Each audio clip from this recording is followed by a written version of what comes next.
princípio era o Verbo. Quero fazer uma pergunta para você responder para você mesmo. O que existia antes de tudo? Existe a criação no Gênesis, certo? Existe um momento em que Deus resolveu, entre aspas, resolveu, ou ele começou a criar a terra e os homens e tudo que se vê. Mas o que existia antes de tudo? Eu já vou responder para você. O que é eterno? O que é eterno existia antes de tudo. Por quê? Porque a característica de algo eterno é algo que não teve começo e não terá fim. Algo que é eterno. E eu fui buscar isso no Priberan, dicionário da língua portuguesa. Eterno, que não teve princípio nem há de ter fim. Dicionário Priberan da língua portuguesa, consultado 24/11/2018. Irmãos, Deus, o Pai, a Trindade, eles estão numa linha, que é a eternidade. Desenha isso na sua cabeça. Essa linha, como é que chama, Alexandre? Você que é inteligente, uma linha que não tem começo e não tem fim. Vai, senão eu vou mandar pro Odilo o vídeo depois. Eterno, boa. A geometria diz que essa linha chama-se eterna. Não tem começo e não tem fim. Deus está nessa linha. E Ele nos cria. A partir do momento que o Senhor nos cria, nós temos um início. Adão teve um início. E Adão não teria um fim. Adão é eterno? Não. Porque ele teve um início. Mas ele foi criado para ser para sempre. E aí veio o pecado, como todos nós sabemos, matou o homem. No entanto, quando vem Jesus, e Jesus se manifesta, e hoje nós conhecemos a Yeshua, e nós o confessamos como nosso Senhor e Salvador, nós temos a esperança e a certeza de que um dia nós estaremos nessa linha com o Pai, o Filho e o Espírito Santo e todos os santos. Por isso que nós seremos levados para a eternidade. Por isso que o Senhor Jesus disse assim, não ajunteis tesouro aqui, ajunteis tesouro lá, porque lá é eterno. Por isso que a palavra diz assim, a nossa leve e momentânea tribulação não poderá se comparar com o peso de glória que é eterno. Então a eternidade, no princípio era o Verbo, por quê? Porque o Verbo é eterno. O Verbo está nessa linha de eternidade. Amém? Até aqui, tranquilo? Nós vamos falar rapidamente 3 pontos. Onde, como e um outro aqui que não é pontuado assim resumidamente. Mas primeiro, onde? Onde fomos criados? Onde é o útero da humanidade? E de tudo que se vê, e de tudo que não se vê, como o ar, o oxigênio e tantas outras coisas. A palavra do Senhor diz assim em Colossenses. Abra aí. Uma das epístolas paulinas. Mateus, Marcos, Lucas, João, Atos, Romanos, Coríntios, Gálatas, Efésios, Filipenses, Colossenses. Eu decorei porque é musiquinha. Se não for musiquinha, não vai. Tessalonicenses, Timóteo. Então vamos lá. Colossenses 1,16. A sigla é CL. Eu quero que todo mundo ache para que a gente leia junto. Eu vou ler e vocês vão acompanhando bem devagarzinho. Onde nós fomos criados? Onde é o útero da humanidade? Pois nele... Está escrito nele aí na sua Bíblia? Pois nele foram criadas todas as coisas, no céu e sobre a terra, as visíveis e as invisíveis, sejam tronos, sejam soberanias, quer principados, quer potestades, tudo foi criado por meio dele, para ele. Ele é antes de todas as coisas, porque ele está na eternidade. Nele tudo subsiste. Cara, que versículo. Então isso significa que, primeiro, tudo foi criado nele. O que é o nele? É dentro dele. tudo foi criado nele. Tudo foi criado por meio dele, através dele. E tudo foi criado para ele. Então ele é o útero de toda a criação. Ele é a ação de toda a criação. E ele é o motivo de toda a criação. Jesus. Parafraseando, porque dele, por ele, para ele são todas as coisas. Ele é antes de todas as coisas. Nele tudo subsiste. Irmãos, nós fomos criados e formados nele, dentro de Jesus. Nós fomos criados dentro de Jesus. Nós fomos criados por Jesus e nós fomos criados para Jesus. Isso significa que todo o universo, todo o cosmos, todas as pessoas, todos os seres humanos, todos os seres microscópicos, todos os seres gigantes, todos aqueles que já vieram, todos aqueles que vão vir, tudo que nós conseguimos contemplar, a beleza da natureza, as montanhas, o mar, a água, a imensidão dos céus, as crateras que existem no mundo, as cachoeiras enormes de Foz do Iguaçu, o Monte Everest, tudo isso é lindo assim, dessa forma. É totalmente humanamente inexplicável que alguém plante algo assim, que alguém plante a Amazônia, que alguém crie um Monte Everest daquela altura, que alguém faça uma maravilha como o ser humano. Mas quando nós entendemos que tudo isso partiu de dentro de Yeshua, fica um pouco mais fácil de entender. E fica mais fácil de entender onde eu fui criado. Aonde você nasceu? Na sua casa. Qual que era o ambiente da sua casa? A, B ou C? Um ambiente tranquilo? Um ambiente...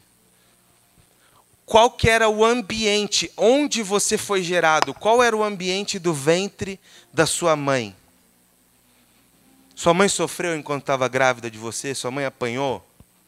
Sua mãe foi...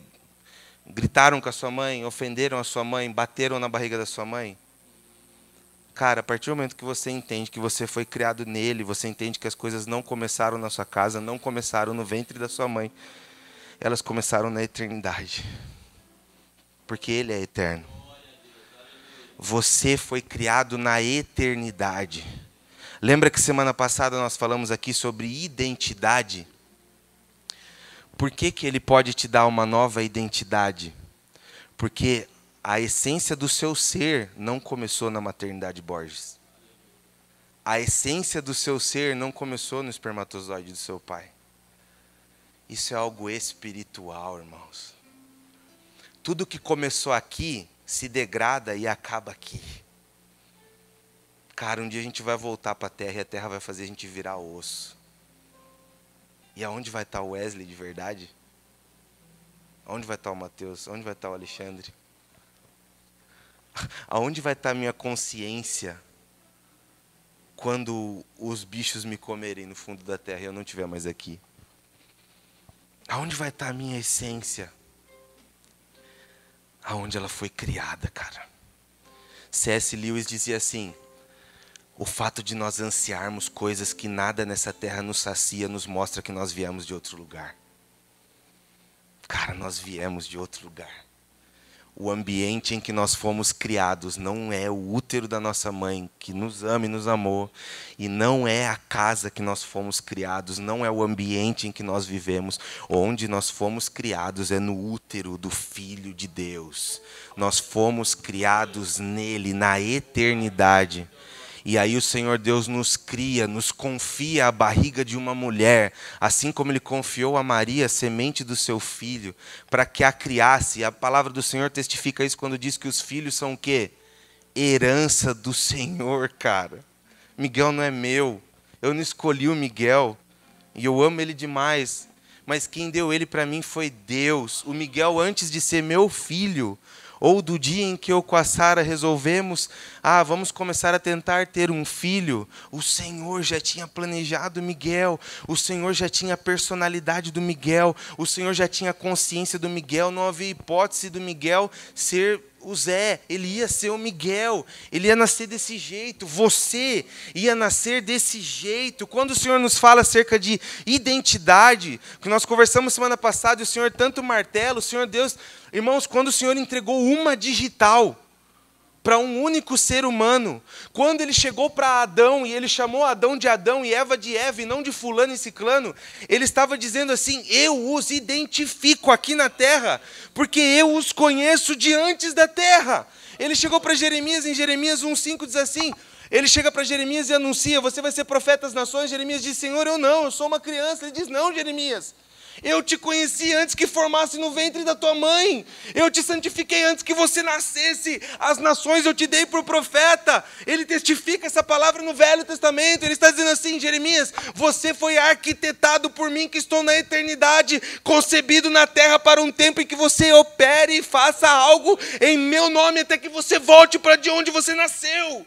Jeremias. Abre aí Jeremias 1,5.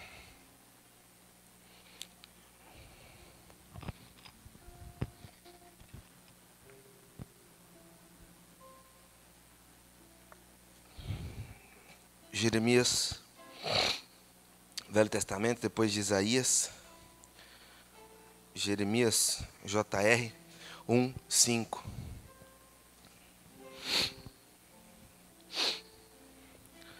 O 4 ele diz assim: a mim veio, pois, a palavra do Senhor dizendo, olha o que Deus falou para Jeremias: antes que eu te formasse no ventre materno, eu te conheci. Olha aqui para mim. Quando a palavra do Senhor no Velho Testamento diz a palavra conheci, ela está falando do nível mais profundo que existe. Porque a palavra do Senhor fala assim: conheceu Adão a Eva, se relacionaram sexualmente. Houve um momento de ligação. O sexo não é só sexo. É por isso que o mundo está caótico. O sexo é a união de alma.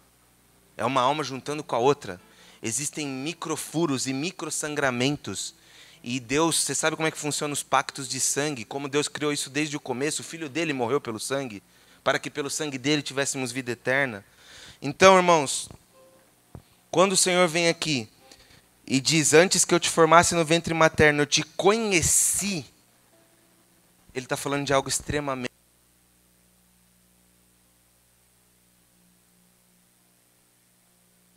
Houve o seu despertamento da sua consciência agora.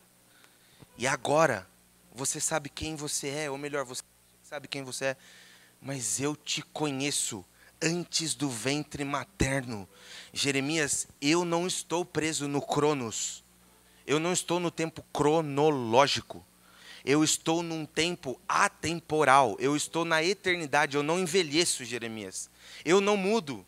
Eu conheço o coração dos homens e eu te planejei, eu te arquitetei. Jeremias, você foi formado no meu ventre. O que João está dizendo aqui quando ele diz...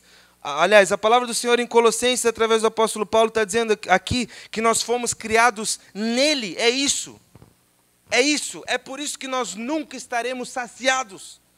É por isso que as pessoas morrem. É por isso que as pessoas estão loucas, buscando o sentido da sua vida.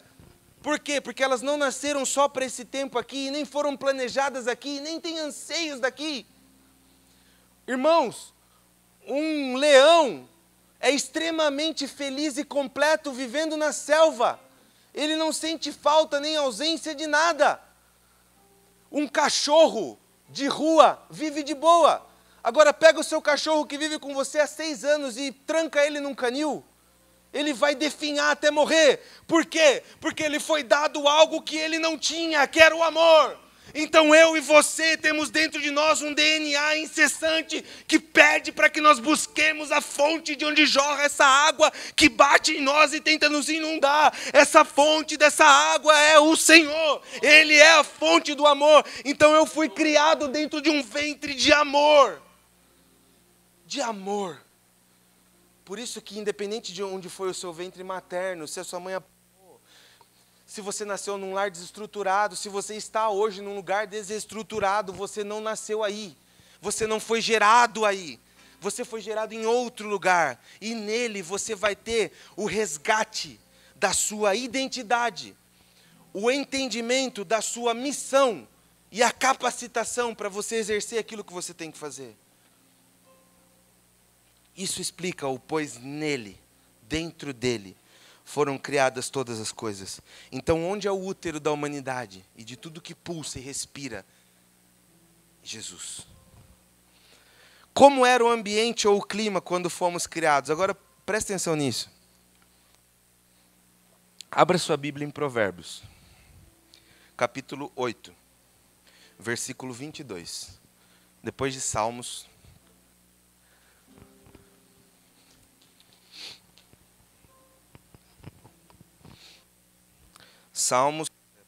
Provérbios 8, 22. Acompanhe a leitura comigo, por favor. Não lê sozinho, não. Ó, vai achando aí, olha aqui para mim. Nós vimos onde nós fomos criados. Agora nós vamos ver de que forma nós fomos criados. Eu quero que você acompanhe essa leitura, irmão, com o seu coração assim, bem, prestando muita atenção no que você está lendo. Para você ver de que forma amorosa nós fomos criados. Só um adendo. Nós vimos que nós fomos criados na eternidade, certo? Agora nós vamos ver qual era o ambiente na eternidade quando nós fomos criados. Isso está revelado aqui em Provérbios 8, 22. Acompanhe comigo. O Senhor me possuía no início de sua obra, antes de suas obras mais antigas. Desde a eternidade foi estabelecida, desde o princípio, antes do começo da terra. Então, desde a eternidade fui estabelecida. Desde quando? A eternidade. Por quê? Porque aqui Salomão está falando acerca da sabedoria, certo? Aí vem o apóstolo Paulo e fala assim: pregamos a Cristo o poder de Deus e sabedoria de Deus. Então o dunamis, o poder de Deus e a sabedoria de Deus manifesta é Cristo. Então esse texto aqui de Salomão é uma revelação da criação e de Cristo. Então por isso que fala, desde a eternidade foi estabelecida, porque está falando acerca de Cristo. Cristo não foi criado, ele é desde a eternidade. Desde o princípio, antes do começo da terra. Antes de haver abismos, eu nasci. E antes ainda de haver fontes carregadas de águas. Então, vamos ler o 23 de novo. Desde a eternidade fui estabelecida. Desde o princípio, antes do começo da terra. Aqui está falando de Cristo, quem Ele é. Antes de haver abismos, eu nasci. E antes ainda de haver fontes carregadas de águas. Antes que os montes fossem firmados, antes de haver outeiros, eu nasci. Ainda ele não tinha feito a terra, nem as amplidões, nem sequer o princípio do pó do mundo. Quem que nasceu do pó? Nós. Quando ele preparava os céus, é Jesus falando do Pai, aí estava eu. Quando traçava o horizonte sobre a face do abismo, quando firmava as nuvens de cima, quando estabelecia as fontes de baixo. Preste atenção. Quando fixava ao mar o seu limite para que as águas não transpassassem os seus limites. Quando compunha os fundamentos da terra. Agora, 30. Então eu estava com ele e era seu arquiteto. Pausa. Essa palavra arquiteto do original hebraico é artífice. O artífice é o quê? É quem faz. Então ele está dizendo aqui, então eu estava com ele e era seu arquiteto. Então o Pai e o Filho fazendo o mundo. Só que quem fazia era o Filho. Ele é a manifestação do verbo de Deus. Ele é a ação de Deus. Quando Deus vai agir, quando a palavra fala acerca do braço do Senhor em Isaías, da manifestação do braço do Senhor, toda a ação do Pai é Cristo. Dia após dia, continuando no 30, eu era as suas delícias, folgando. A tradução original de folgando no hebraico é brincar, rir, gracejar, divertir, perante ele em todo o tempo. Pausa. Olha o ambiente com o qual nós fomos criados. Era o Pai e o Filho rindo, felizes, arquitetando e construindo os montes, os mares e toda a terra. Versículo 31. Regozijando-me, que é a mesma palavra do folgando ali em cima, feliz, brincando, gracejando, regozijando-me no seu mundo habitável, que a partir de então se tornou habitável em Adão e Eva, e achando as minhas delícias, o meu prazer, com os filhos dos homens. Regozijando-me no seu mundo habitável, e achando as minhas delícias, com os filhos dos homens. Esse era o ambiente em que houve a criação do universo e a criação dos homens, a nossa criação. E olha o versículo 31.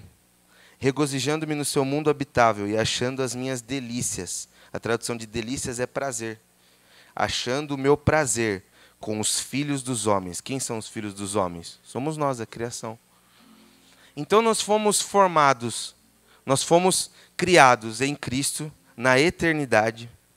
O ambiente dessa criação, o momento em que esse artífice desenhava a nossa vida nele, dentro dele, que é a ação do Pai, junto com o Pai, a palavra fala que ele ria, ele gracejava. Isso diz o quê? A respeito de felicidade, a respeito de alegria. Então a terra, a criação da terra, a criação do homem, não é algo repentino, não é um desastre, não é uma coincidência. A criação do homem é algo arquitetado na eternidade, feito na eternidade. Se você pegar um machado muito bem feito, você vai querer saber quem foi o artífice. E aqui em Provérbios diz que o arquiteto, o artífice da terra e dos homens foi o filho, que fazia segundo o coração de quem? Do pai. Então o pai desenhando e o filho executando. Então eu e vocês fomos desenhados pelo pai, feitos no filho. Existe dentro de nós o amor de Deus. Por quê? Porque nós nascemos no coração do Pai, fomos criados no Filho. Então existe uma expectativa no coração do Pai de que nós nos manifestemos como filho e venhamos a responder essa criação, uma vez que nós entendemos isso. E olha quanto amor! Então eu não sei como você foi criado fisicamente, mas olha como você foi criado espiritualmente. Olha o ambiente em que Jeremias estava e ele não sabia. Olha o ambiente em que eu estava e eu não sabia. Isso é lindo, irmãos. Isso é lindo. Isso não é algo poético, isso é algo literal, cara. É o Pai e o Filho construindo o universo. Isso é lindo. Agora entram as perguntas para refletirmos. Fomos criados em um ambiente de comunhão. Por que é tão difícil regressarmos a essa comunhão? A gente viu onde a gente foi criado, na eternidade, numa relação de amor entre o Pai e o Filho, seres eternos, atemporais, que criaram a humanidade. E que por amor a essa humanidade que eles criaram e que foi caída, vestiu-se do corpo ferido da humanidade. E esse ser eterno foi capaz de sentar pessoas como eu e você, pecadores como eu e você. Esse ser eterno, por amor a nós, foi capaz de se encarnar no corpo de um homem, de se encarnar na sua própria criatura. Esses dias eu e a Sara, a gente estava sem TV lá, que caiu lá a TV, daí a gente estava na internet. Aí a gente foi assistir aquele esquema do chefe que se veste de funcionário, né? Que passava no Fantástico. Aquilo lá é incrível. E aí eu estava assistindo aquilo lá, eu falei, caraca, amor, isso aí é Jesus, velho. É literalmente Jesus. É literalmente Jesus. Tipo, o cara é diretor com 25 plantas. O cara é o dono da empresa. Os funcionários nem conhecem, vai juntando a história. Os funcionários nem conhecem o dono da empresa. Por quê? Cara, eles só são funcionários. A empresa foi criada lá, ele nem sabe como, não sabe de onde veio o dinheiro, não sabe de onde veio, ele não está preocupado, ele é CLT. Ele vai chegar lá, picar o cartão dele e vazar. Ele não é empreendedor. Ele não está preocupado com a direção da empresa. Ele não tem que pagar 200 mil funcionários. Ele pega, trabalha, vai para casa dele, faz um churrasco e acabou. E ele não conhece o dono da empresa. Só que tem um detalhe, o dono da empresa também não conhece ele. Porque para o dono da empresa ele é mais um número. Aí o dono da empresa faz o quê? Se veste, eles fazem uma maquiagem ultra fera lá, e o cara vai lá no chão de fábrica como um funcionário do primeiro dia, para trabalhar no setor mais tranquilinho da empresa lá. Aí ele vai, daí ele conhece o Zé. Aí o Zé, todo dia, dando a vida pela empresa ali. Só que o Zé está trabalhando com uma baita de uma dificuldade. Por quê? Porque tinha que levantar o pneu de um caminhão e tinha que colocar o pneu desse caminhão em cima de um lugar. E aí o Zé tinha que chamar um ajudante, isso é real, para lombar o pneu e colocar em cima desse suporte. Só que aí a costa do Zé ia para o espaço. E ele não tinha força. E o que deveria ser o certo? Tinha que cavar um buraco no chão, né, Fábio? Tá certo, né? Para quê? Para o pneu só ser empurrado até o lugar, não ter que levantar o pneu. Aí o dono da empresa, que tem o poder e o dinheiro para arrumar aquilo, tendo que fazer aquilo. Cara, isso é Cristo. Aí ele vai lá, quase morre para levantar o pneu e colocar lá. Ele vira para a câmera e fala, vou mandar arrumar isso aqui amanhã.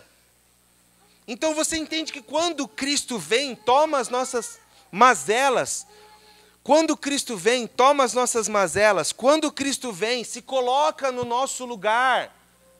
Isso era algo que o Pai não tinha feito. Isso era algo que Deus não tinha feito. Ele não tinha se colocado no lugar do funcionário que somos nós. Agora, quando Jesus vem e encarna, a palavra do Senhor fala que tudo ele foi tentado. Você nunca vai ser tentado em tudo. Você vai ser tentado até determinado ponto. A palavra fala que o Senhor não permite que nós sejamos tentados além do que nós possamos suportar. Ainda antes, com a tentação, dá o quê? O escape. Mas ele foi tentado em tudo. Então, todo o tipo de sofrimento. Vocês viram aqui, a Bíblia não é uma série de histórias desconectadas. Ele sofreu como Jó, ele foi traído como José. Então, toda a história diz a respeito dele. Então, cara, essa história do dono da empresa é literalmente Jesus. E aí é engraçado que é um contato primeiro do dono da empresa com seus funcionários, que não sabem que ele é o dono, mas aí depois acontece o quê? Eles chamam os funcionários que ele trabalhou lá para a sede da empresa. Os caras já chegam assim, ó, tremendo. Por quê? Porque eles não conhecem o dono da empresa. Eles têm medo do dono da empresa. Qual era a imagem que eles tinham do dono da empresa? O cara que pode tirar meu emprego. O cara que pode fazer o que ele quiser com a minha vida. Eu estou feliz trabalhando aqui, eu preciso desse dinheiro. Vocês estão entendendo o paralelo? É a mesma coisa. O pecado causou isso. Deus andava com Adão. Nós temos medo de Deus. Nós temos medo de confiar em Deus. Nós temos medo de acreditar em Deus. Nós buscamos as evidências, isso é natural do homem. Então, quando o Senhor nos chama para perto dele, a gente chega perto dele olhando de canto. Por quê? Porque a gente não está acostumado com ele, a gente não conhece a ele. E aí eles sentam. E aí o dono da empresa começa a falar e ele não sabe de nada que está acontecendo. Aí de repente ele fala, você lembra? Era um nome fictício, você lembra do José? Aí ele olha assim, ele fala, o José sou eu. E na maioria dos casos o dono da empresa está chorando, cara. Aí o funcionário começa a chorar também. Aí ele fala assim, sabe o que eu vou fazer? Eu vou construir aquele negócio no chão lá. Só que tem um detalhe. Aí o funcionário falou dos sonhos para o dono da empresa. Cara, meu sonho é ir para a Disney. Para o funcionário isso é impossível, porque ele não tem dinheiro. E para o dono da empresa? Cara, ele vai para a Disney se ele quiser todo mês. Aí o dono da empresa faz o quê? Eu vou pagar a sua viagem para a Disney. Isso é literalmente o que aconteceu conosco. Por que é difícil voltar para essa comunhão? Por que a gente tem medo do dono da nossa empresa? Sendo que ele veio aqui e andou no nosso meio para poder conhecer as nossas dores e as nossas mazelas. De tal forma que a palavra fala assim, que filhinhos, João falando, filhinhos, não pequeis. Filhinhos, não pequeis. Todavia, se pecardes, há um advogado junto ao Pai. Há um intercessor. Cara, como que você acha que é a vida desses donos de empresa desde então? Tem pessoas que não eram os donos da empresa, eram um dos diretores. Você acha que quando sentar lá na mesa da reunião de 10 pessoas, para determinar quem vai embora, aquele cara nunca mais vai ser o mesmo. E Yeshua nunca mais vai ser o mesmo. Porque nós já falamos semana passada, eu sou o corpo de Jesus, cara. Ele é o cabeça. Nós um dia nos uniremos como noivo com a noiva. Esse casamento haverá. Existe uma preocupação enorme acerca da igreja no coração de Jesus e acerca da intimidade que a igreja tem que desenvolver e proclamar em Jesus. Por quê? Porque Ele quer isso. Ele deseja estar conosco. Ele é aquele dono de empresa, mas Ele quer ter contato com a gente. Então o que Ele faz? Ele vem e nos visita nas nossas mazelas. Ele faz o negócio no chão que tem que fazer para a gente não perder a costa. Ele nos auxilia. Só que a empresa que Ele é o diretor é o reino dos céus e nós dos funcionários. E nós temos que estabelecer esse reino, cara. E todo o demais, Ele vai cuidar e Ele vai fazer. E ainda não precisava. E nós nem pregamos isso aqui, vocês sabem disso. Mas Ele atende também as necessidades do nosso coração. Tem caprichos, irmãos, que não são caprichos. Que foram coisas que Ele colocou. Hoje eu estou falando aqui com pessoas, eu conheço todos, que tem a graça de ter uma casa, que tem a graça de ter um carro. E aí nós estamos olhando para comprar um carro 4 portas, sendo que tem gente que está olhando para tentar comprar uma bike. Agora, quem que dá isso? É Deus. Então, Ele também atende ao clamor do nosso coração, quando o nosso coração não está egoísta, né? Eu quero uma Ferrari, eu quero ir naquela casa para esfregar na cara daquele. Vai perder a que você está. Agora, se o que você quiser, o que você quer no seu coração, é para realizar em glória a Ele, literalmente, ou para alegrar o seu coração como filho, cara, Ele criou a gente gracejando com o Pai, rindo. Não foi chamando a gente de miserável. Isso foi o pecado. Quem aqui comeu do fruto proibido, levanta a mão. Ninguém. Nós nascemos do pecado, Ele sabe disso, Ele tem graça e misericórdia. E a partir do momento que nós nos começamos a desenvolver na nossa salvação com Ele, a palavra do Senhor fala para a gente cumprir a vontade dEle, as demais coisas não seriam o quê? Acrescentadas. Então Ele não é um Deus punidor, Ele é um Deus justo. Então pense nisso. Fomos criados em um ambiente de comunhão. Por que é tão difícil regressarmos a essa comunhão? A pergunta é, o que você tem que fazer para desenvolver essa comunhão com Ele? Todo esse amor que ouvimos, será que isso não sensibiliza o nosso espírito, cara? Será que isso não dá um soco no nosso espírito, na cara do nosso espírito? Saber que nós fomos criados nesse ambiente de amor. Irmãos, por que Deus me criou? Por que Ele me criou? Por que Ele te criou, Dieguinho? Por que Ele te criou, Eduardo? Precisava? Quantas pessoas tem no mundo? Não sei. Alguém sabe? Bilhões, zilhões. Só tem um Wesley. Só tem uma digital igual a minha. Só tem um exame de sangue igual ao meu. Isso significa que Ele criou seres o quê? Individuais. Ele me criou e Ele criou o Alexandre. A gente é diferente. Ele ama os dois e Ele criou os dois. Ele criou seres individuais. Ele nos ama. Ele nos criou. Ele chamou Adão pelo nome. Ele me chama pelo nome. Ele te chama pelo nome. Então nós não somos aleatórios, não existem 3 Wesley, 4 Wesley, 10 Mateus. Por quê? Porque é individual. Quando ele fala isso para Jeremias, que nós lemos aqui, ele está revelando uma das suas facetas, que é o quê? Criar seres individuais, com planos individuais para fins individuais. Ou seja, só você pode fazer o que você tem que fazer. Para ele, para sua família. Só eu posso fazer o que eu tenho que fazer. Ele me comissionou a algo, Ele te comissionou a algo. Será que eu não preciso fazer algo para responder a todo esse amor? Não precisam abrir, eu vou ler para encerrar. João 17, 25. Pai justo, o mundo não te conheceu. Olha Jesus falando. Pai justo, o mundo não te conheceu. Eu, porém, te conheci. E também estes compreenderam que tu me enviaste. Eu lhes fiz conhecer o teu nome. E ainda o farei conhecer. Então aqui tem uma pausa. Eu os fiz conhecer o teu nome. Ele está falando o quê? Da peregrinação dele encarnado, os 3 anos de ministério de Jesus, dos 30 aos 33 até a crucificação. E ainda o farei conhecer. Ele está falando da manifestação dele pelo Espírito, que somos nós aqui hoje. A fim de que o amor com que me amaste, ele está falando lá da criação, lá de Provérbios, esteja neles, e eu neles esteja.